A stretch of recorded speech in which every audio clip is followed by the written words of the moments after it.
नमस्कार दोस्तों। आज का टॉपिक है आदर्श महिलाएं। जैसा कि इतिहास की कमी होने के कारण हमें कई वीर महिलाओं के बारे में नहीं पता है, तो आज मैं उनके बारे में बताऊंगा। और किसी के पूछने पर जब हम बोलते हैं कि वीर महिलाओं के नाम बताओ, तो देखा जाता है कि प्राय एक या दो नाम उनके मुंह से निकलते हैं, जैसे रानी लक्ष्मी की बाई या फिर जीजाबाई। ये दो तीन नाम निकलते हैं बस उनके मुंह से।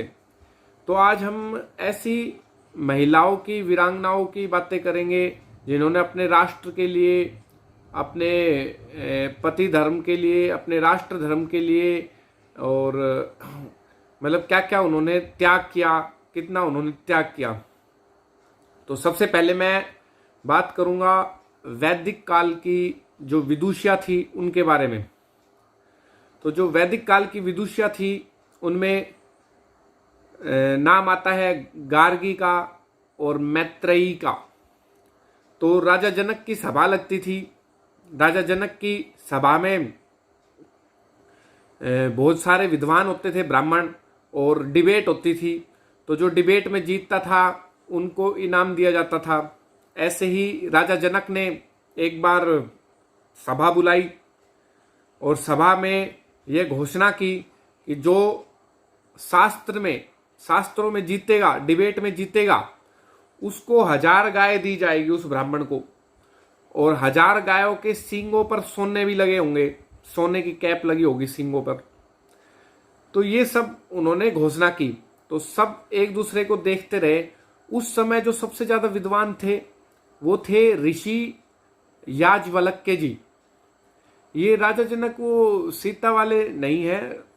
एक ही नाम के कई राजा हुए हैं, एक ही नाम के कई ऋषि भी हुए हैं, जैसे वशिष्ठ ऋषि है, विश्वामित्र है, ऐसे कई मिलेंगे। ऐसे इंद्र नाम भी बहुतों का मिलेगा। तो इसमें हमको कंफ्यूज नहीं होना है। तो उस टाइम पे जो विद्वान थे वो थे याज्वलक्य जी। अब याज्वलक्य जी जो है, कोई भी ब्राह्मण नहीं उठा तो डिबेट के लिए, तब वो बोले कि भाई अपने शिष्य को चलो, अभी गौए हैं जो 1000 गौए वो ले चलो।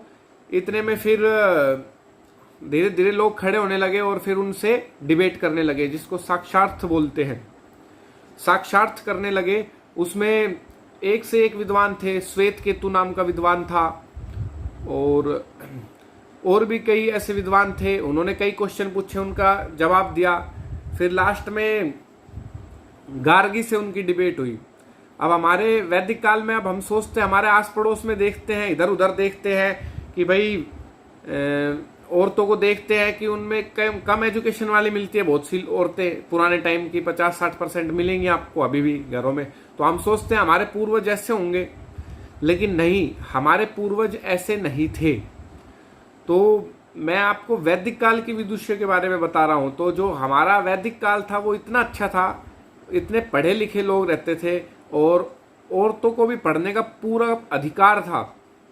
वेदों को पढ़ने का पूरा अधिकार था उनको। और डिबेट में फिर गार्गी क्वेश्चन पूछती है याज्वलक्य जी से टाइम और स्पेस के बारे में। तो उस टाइम पे आप देख सकते हो कि एक विदुषी टाइम और स्पेस के बारे में क्वेश्चन पूछ रही है और डिबेट कर रही है, याज्वलक्य जी को ललकार रही है और पूरी सभा में। तो वो कितनी विद्वान रही, विदुषी रही होगी। और जो गार्गी है, उस टाइम पे भी ये जो आजकल के टाइम पे महिलाओं को समस्या आती है, वो समस्या उनको भी थी। जैसे कि उसकी माता, गार्गी की माता जी चाहती थी कि उसका जल्दी सी शादी हो, घर गृहस्थी संभाले और दूसरी लेडीजों की तरह रहे। जबकि उसका, गार्गी का जो पिताजी था, वो उसको काफी बूस्टअप करता था, उसको प्रमोट करता था और उसको पढ़ने के लिए देता था। तो ये जब साक्षार्थ की बात आई थी, राजा जनक की सभा की बात आई थी, तब उसके फादर को पता लगा कि ये गार्गी जाना चाहती है सभा में। तो उसने उसको अनुमति दी और जाकर फिर उन्होंने याज्वलक्य जी के साथ डिबेट की। ऐसे ही मैत्रेयी हुई है। मैत्रेयी ऋषि याज्वलक्य जी की दूसरी पत्नी थी। तो मैत्रेयी की भी स्टोरी ऐसे सेम है कि डिबेट हुई, डिबेट में वो हारी याज्वलक्य जी से, तो फिर उन्होंने याज्वलक्य जी से शादी की। ये और वैदिक काल की और भी विदुषियां हैं, मैं इनको डिटेल में नहीं बता पाऊंगा। डिटेल में आप इंटरनेट पे सर्च कर सकते हैं, यूट्यूब पे देख सकते हैं। मैं इनको थोड़ा थोड़ा ब्रीफली बता रहा हूं बस। मेन चीजें, जैसे उभ्या भारती थी। उभ्या भारती ने मंडन मिश्र ऋषि की पत्नी थी। तो ये जो मंडन मिश्र थे, ये शंकराचार्य से डिबेट में हार गए थे। तो उस हार को इनको बड़ी दुख महसूस हुआ और इन्होंने बहुत ज्यादा अध्ययन किया, प्रयास किया। फिर उन्होंने दोबारा शंकराचार्य जी को ललकारा। इन्होंने उभ्या भारती ने अपने पति के हार को से जो दुख हुआ, वो हार दुख में के कारण इन्होंने मेहनत की और फिर शंकराचार्य जी को भी इन्होंने डिबेट में हराया। तो ऐसी ऐसी विदुषिया महिला थी हमारे वैदिक काल में। एक रानी चुड़ाला भी थी। रानी चुड़ाला बिल्कुल साधारण परिवार से थी, साधारण पति थे उनके। तो उन्होंने तपस्या की, मेहनत की, पढ़ाई की, ऋषि मुनियों से ज्ञान लिया और फिर अपने साथ ही साथ अपने पति को भी एजुकेट किया उस टाइम पे। तो ये थी वैदिक काल की महिलाएं। अब आ जाते हैं हम पन्नाधाय पर। पन्नाधाय का जैसे हम जानते हैं, महाराणा सांगा हुए थे। महाराणा सांगा के दो पुत्र थे, एक था विक्रम सिंह और दूसरा उदय सिंह। जो उदय सिंह थे, ये महाराणा प्रताप के फादर भी है। जो हम महाराणा प्रताप जी की कहानियां सुनते हैं, वो उसके फादर भी हैं। तो उदय सिंह जी और विक्रम सिंह जी थे, ये महाराणा सांगा के पुत्र थे। और जो एक बनवीर था, बनवीर पृथ्वी सिंह का लड़का था, जो महाराणा सांगा का भाई था, उसका लड़का था।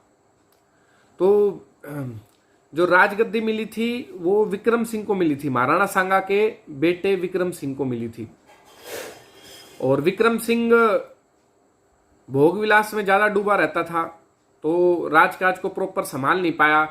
और बनवीर को फिर इसके लिए उसको अंदर से ईर्ष्या होने लगी कि भाई ये कैसे बन गया राजा। और जबकि महाराणा सांगा के भाई पृथ्वी सिंह का पुत्र मैं भी हूं, मुझे भी राजगद्दी मिलनी थी। जैसे पांडवों कौरवों में हुआ था, ऐसे ही इनमें भी हुआ है। तो बनवीर ने क्या किया कि रात मारने चला गया, रात को विक्रम सिंह को मार दिया इसने। उसके बाद इसने उदय सिंह को मारना चाहा। तो उदय सिंह का जो पालन पोषण करती थी वो पन्नाधाय करती थी। पन्नाधाय का पुत्र का नाम था चंदन। दोनों 6 वर्ष के थे लगभग। तो पन्नाधाय ने राष्ट्र धर्म को सर्वोपरि समझा और राजा को बचाने के लिए, उदय सिंह को बचाने के लिए, राजकुमार को बचाने के लिए अपने बच्चे की कुर्बानी दे दी। उसके कपड़े पहना के उदय सिंह की जगह उसको लेटा दिया। और बनवीर ने उदय सिंह को समझकर चंदन को मार दिया। इस तरीके से उदय सिंह का बचाव हुआ। और फिर पन्नाधाय उसको लेकर उसके संरक्षण के लिए कई जगह पर गई, जैसे देवलिया गई, डूंगरपुर गई, लेकिन किसी ने उसको संरक्षण नहीं दिया। उसके बाद लास्ट में कुंभलगढ़ में आसा शाह नाम के राजा ने उसको संरक्षण दिया और राजकुमारों की तरह पाला, शास्त्र और शस्त्र की विद्या दी और उदय सिंह को तैयार किया। जब उदय सिंह प्रॉपर जवान हो गए, तब फिर सारे ब्राह्मणों की मीटिंग बुलाई और फिर बनवीर को मारा गया और उदय सिंह को राजगद्दी पे बैठाया गया। तो ये स्टोरी थी। तो अब हम देख सकते हैं कि पन्नाधाय ने कैसे राष्ट्र के लिए अपने बच्चे की कुर्बानी दी। दूसरा, संरक्षण के लिए किसी और के बच्चे को, उदय सिंह को, आजकल के टाइम पे जो पॉसिबल नहीं हो पाता, उदय सिंह को ले लेकर उसके संरक्षण के लिए कहां कहां घूमी बिचारी। और फिर उसको उसकी पढ़ाई पर भी ध्यान दिया, शास्त्र की और शस्त्र चलाने की, ये सब चीजें बताई। तो इतनी महान नारियां हुई है हमारे इसमें भारतवर्ष में। तो एक ये बहुत गर्व की बातें हैं। उसके बाद मैं आपको थोड़ा बताऊंगा जीजाबाई के बारे में। अब जो जीजाबाई है, ये जाधव परिवार में जन्मी थी और इनकी जो शादी हुई थी वो जाधव परिवार के ही एक सरदार थे, मालोजी। मालोजी के पुत्र शाहजी के साथ इनकी शादी हुई थी जीजाबाई की। तो अब ऐसा हुआ, कुछ समय बाद मालोजी और जो शाहजी थे वो किसी निजाम की को सपोर्ट करने लग गए थे। तो इससे थोड़ा जाधव परिवार में जीजाबाई के जो फादर थे उस परिवार से मायके में और ससुराल में मतभेद हो गया और बड़ी कठिनाइयों से जीजाबाई जीने लगी। और फिर लास्ट में क्या हुआ कि शाहजी ने उनको थोड़ी सी जगह दे दी रहने के लिए, और जहाँ पे शाहजी के दादाजी रहते थे कोनराज जी के पास भेज दिया उनको। वहाँ पे शिवाजी जब छोटे थे तो कोनराज जी ने उस समय में शिवाजी को तैयार किया, शस्त्र चलाना सिखाया। और एक महाराज थे समर्थ गुरु रामदास जी, उनका भी सहारा लिया गया और उनके सहारे से, समर्थ गुरु रामदास जी के सहारे से और कोनराज जी ने जो शस्त्र चलाने सिखाए उसके माध्यम से जीजाबाई ने शिवाजी को तैयार किया। जीजाबाई शुरू से ही रामायण, महाभारत, गीता ये सब पढ़ती थी, ग्रंथ पढ़ती थी और अपने धर्मशास्त्र भी पढ़ती थी, ताकि वो उसी से ही उसके अंदर ऐसी भावनाएं आई कि उन्होंने शिवाजी को उस अकॉर्डिंगली तैयार किया। ये शिवाजी की कहानी फिर आगे हम जानते ही हैं, जैसे कि गढ़ था जो वो जीता किला उन्होंने तानाजी के साथ। तो जीजाबाई ने शिवाजी के साथ साथ कई सरदारों का भी पालन पोषण किया अपने बच्चों की तरह, जैसे तानाजी थे और भी 2-3 सरदार थे, उनका पालन पोषण किया ताकि वो मुगल सल्तनत से लड़े। और फिर हमने देखा है, जैसे मूवी भी आप लोग देख चुके हो तानाजी, तो उसमें पता ही है जैसे कोंडाला टेम्पल कैसे जीता उन्होंने। ये होने के बाद भी जीजाबाई की आप सोच एक देख सकते हो कि ऐसी परिस्थितियों में भी उन्होंने अपने बच्चे का पालन पोषण किया। आज के समय में किसी नारी के साथ ऐसा हो जाए तो इतना त्याग कोई नहीं कर सकता, जबकि जीजाबाई ने उस टाइम पे इतना त्याग किया और शिवाजी को तैयार किया। और फिर एक हिंदू राजा मुसलमान बन गया था उस दौरान, उस टाइम के पास, तो इन्होंने जीजाबाई ने शुद्धि करवाकर उसको दोबारा हिंदू में कन्वर्ट किया। दोबारा हिंदू में कन्वर्ट करने के बाद अब उसको फिर रिश्तेदारियां कैसे चले, उसके संबंध कैसे बने, तो उसने शिवाजी महाराज की लड़की के साथ उस राजा जो हिंदू बन गया था उसके लड़के के साथ शादी करवाई। तो इतना ज्यादा उनकी सोच विस्तृत थी कि भाई किसी को कन्वर्ट किया है तो उसको कैसे अपने समाज में मेल जोल किया जाए। तो ऐसे त्याग किया था जीजाबाई ने। ऐसे ही अहिल्याबाई थी। अहिल्याबाई का भी यही है कि छोटे से ही उम्र में ससुर पति की मौत हो गई थी।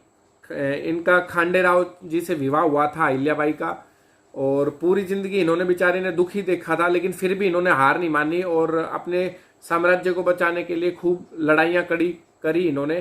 फिर इन्होंने लास्ट में इनकी एक बेटी थी, उससे भी एक बच्चा हुआ, उस बच्चे को भी राजगद्दी पे बैठाया गया थोड़े साल के लिए, लेकिन वो भी फिर वीरगति को प्राप्त हो गया। तो इस औरत ने पूरी जिंदगी भर शुरू से लेकर लास्ट तक त्याग ही त्याग किया और दुख ही दुख देखा, लेकिन ये लास्ट तक, बुढ़ापे तक भी, 60 साल की उम्र तक भी ये लड़ती रही है अपने राष्ट्र के लिए। उसके बाद और भी रानियां हैं, उनके बारे में मैं आपको दूसरे वीडियो में बताऊंगा। धन्यवाद। तो आजकल हम देखते हैं कि कैसे हमारी जो नारियां हैं वो चकाचौंध में ही पागल हो रखे हैं ज़्यादा। ठीक है, एनिवर्सरी पर, बर्थडे पर और करवा चौथ पर एक गिफ्ट सिस्टम चला पड़ा है, जो नारियां सोचती है और कंपैरिजन करते हैं फिर आस पड़ोस में, उसके पति ने क्या गिफ्ट दिया, मेरे पति ने क्या दिया। इससे अशांति फैलती है और ये चीज़ें एक लिमिट तक तो सही रहती है, मेरा मानना है, मेरा ओपिनियन है। लेकिन अगर इसमें कंपैरिजन आ जाता है और एक्सपेक्टेशन ज़्यादा आ जाती है तो इससे दुख होता है। जबकि जो ज़मीन से जुड़ी हुई चीज़ें हैं हम उससे कहीं ना कहीं दूर होते जाते हैं। नारियों को बेसिकली मेन ये सोचना चाहिए कि देखो आजकल पुरुष जो कार्य कर रहे हैं, अधिकतर कार्य नारियां भी कर रही है, दोनों की अलग अलग विशेषताएं हैं, जो पुरुष लोग होते हैं उनकी अलग विशेषताएं हैं, जो नारी है उनकी अलग विशेषताएं हैं। ये एक हो नहीं सकते और ना ही इनमें से कोई ऊपर नीचे हो सकता। दोनों अपने तरफ पर काफ़ी वो है, योग मतलब दोनों की विशेषताएं अलग अलग है, दोनों अपनी जगह काफ़ी इम्पोर्टेंट है।